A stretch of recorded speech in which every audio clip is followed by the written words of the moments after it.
So how do you think the dental industry is changing?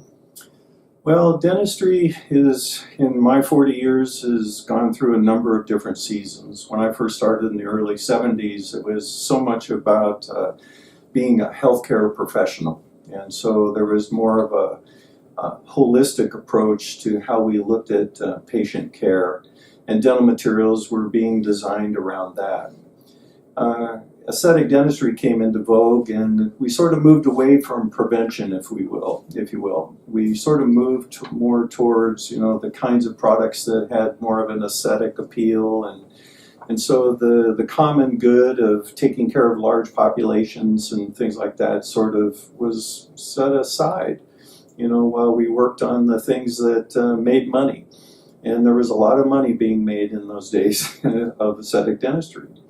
And we're sort of coming back now because the reality of treating, population bases is really in our faces, and we're realizing it because more and more as we progress, we're seeing that the treatment of the patient is not necessarily progressing in terms of longevity. There's an assumption that when a patient comes to the dental office, whatever they're going to have done is going to last a long time, or maybe even forever. And that's the way it was when I first started in the dental industry. But, amalgam has sort of around the world gone. There are certain countries in Scandinavia where it's banned. In the United States, very few dentists are placing amalgams because of either patient risk or environmental risks and so on and so forth. The only alternative was composite resins. And in many respects, if you look at the research today, what's happening with these chemistries, we may have gone kind of from the frying pan into the fire. Not knowing what we were looking for an alternative, but did we find the best alternative? Because many studies, in the National Institute of Health in the United States are showing that the average life of a composite is 5.7 years. Numerous studies are starting to point to this. And the problem with failure is, it gets worse. You have to go back every 6 years or 7 years, to have that same restoration replaced. And sometimes the restorations are bigger and deeper.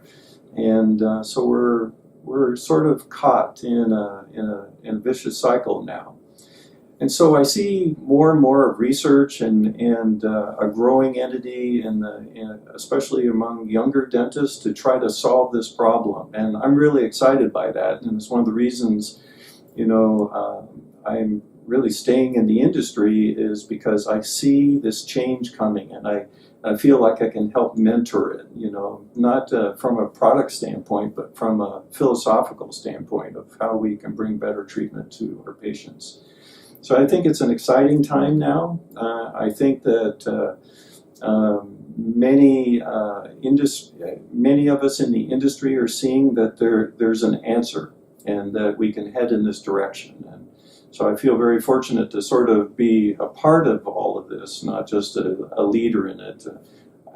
I'm more of a servant leader trying to usher in this new thinking, if you will.